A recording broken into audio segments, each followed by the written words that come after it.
because I had another little sort of related question about just the reality check of, here's the reality check for everybody here that's already saying, oh, these guys are gaga over everything digital, and what about the real world? And when I was at this word of mouth marketing event, somebody shared a secret with me, and they said they equated the community building and a lot of those activities to the funnel and attracting the audience, and they said where they saw the spark of real engagement with the brand was when they took the community members and they created a real life event. So they brought people together, Beach Bash or somewhere, they had a concert or they did something really fun. But we're not saying never do a focus group again, I guess. We're still saying that we want to see these people face to face if we can. I mean, can you talk a little bit about how to leverage both sides of the equation?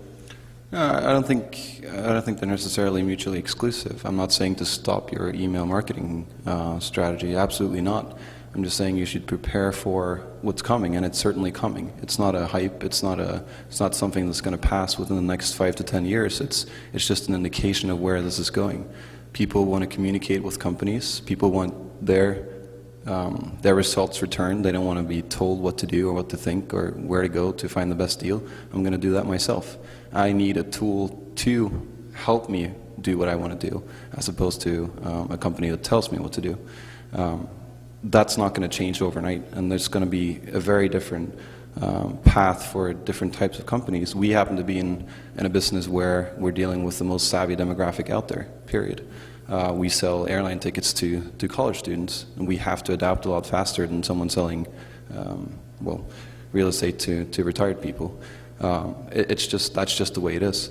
What I think is very important, and it feels a little bit redundant because we've said it 3 or 4 times here, but it's that important, is it doesn't actually take a lot. It doesn't even have to be scientific. Just meet with your audience and understand what they're thinking and what they're doing. It could be if you're interested in marketing to students, buy them pizza and soda and sit down for 2 hours and just talk to them. What did you do last week? What do you do when you get up in the morning? How do you feel about our brand? What could be better? And make sure it's objective. You're not, I mean, I know it's not necessarily the scientific way of doing it, but you'll get so much information that you never thought you would get, and you'll get information that will totally blow you away in terms of your previous expectations.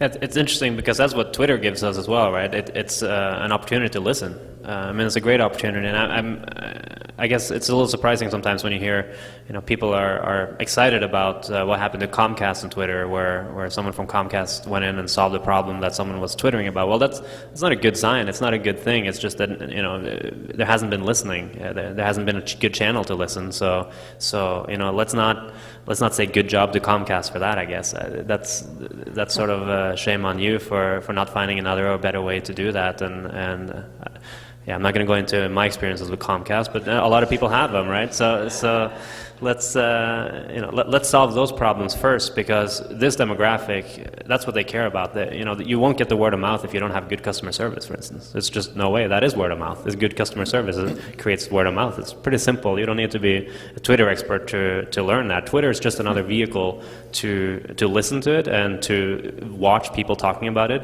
It's a huge focus group. It's beautiful.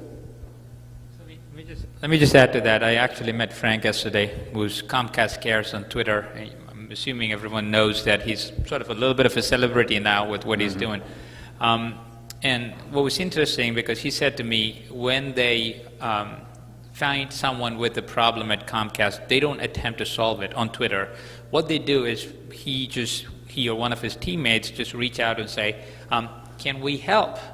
And some of them reach out and say, yes, I'm having a problem. And very often, this small group of 8 people pick up the phone, call their technology folks or the customer service folks, the business development folks, and trace it all the way through completion.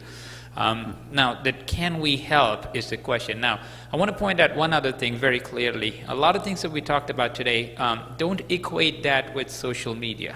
Social media is just a channel, just like email. Facebook is a channel, so is Twitter.